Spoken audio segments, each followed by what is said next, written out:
Riner. I've been the area director for Shenandoah County for the last 9 years, where we manage, when I started we had 2 volunteer leaders, and now we're at 26, I believe. Yeah, that's what I do.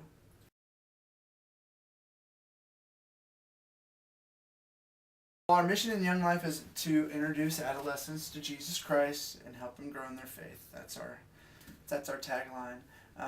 We do that with teams of volunteer leaders at middle schools, at high schools, where we are middle schools and high schools, like JMU has it at college. And so we have 4 teams. We have 4 teams in 2 middle schools and 2 high schools up here. And those teams, I oversee it and help them and equip them for what they need with weekly leadership, or when they need to meet, when they have questions, and organize kind of the entire county. But each team's kind of its own entity, and they figure out when they want to have meetings and what works best for their school and the kids they're trying to reach, to present Jesus Christ to them, whether it's in club, which is a much more of a more welcoming, sweep your arms wide to every kid in the high school or middle school, to campaigners, which looks like a Bible study, to small groups, which are even more from campaigners, a little bit more intense, with just a couple kids. And then their interactions with the kids in the school and the administration is kind of run by them or their team leaders, and I just kind of make sure everything's running smooth. So.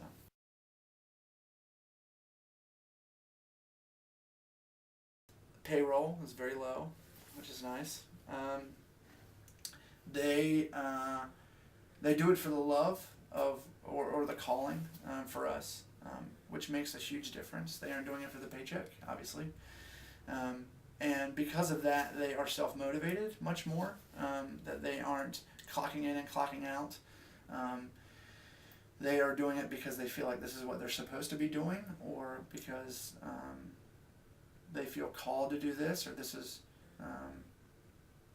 So with volunteers, especially in my job, self-motivation is the big thing. That money isn't the reason they are going to the school. And that would change everything with their relationships with the administration, with the kids, how they do ministry if they were clocking in and clocking out and there was no emotion behind it, or no calling behind it. It's also hard. You have to figure out on my side of what I can ask them to do, what I can't ask them to do, responsibility-wise. It's a line that I kind of dance. Sometimes I forget they're full-time students, and that, and they go to school, and that's their first job, and that's why they came here, because my focus is on Young Life, and so I have to be smart of what I ask them to do, because a lot of them will do anything I ask because they love this mission. But for them to be healthy and not burn out and not fail in school, and to uphold the responsibility of being enrolled at JMU, and that's what their parents want them to do. So it's a little bit of a line, but I mean, it's great. I couldn't imagine having a paid staff. It would look completely different, and much harder, I think, to motivate.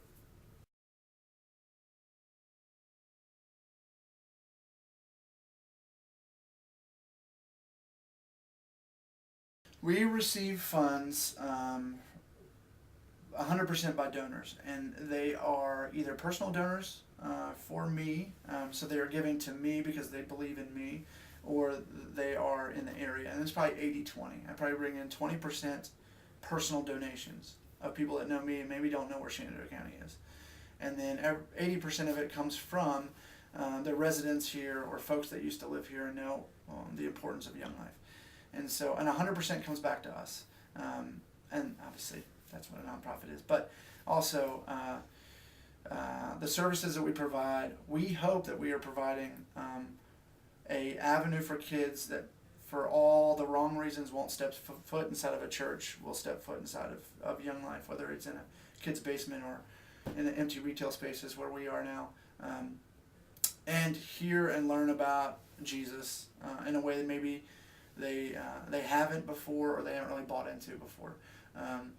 And we think that kids meeting Christ and really following through with their faith can change the landscape of the county with middle school, with high school kids, because it affects brothers and sisters and moms and dads. And then when they grow up, it affects businesses and how they parent.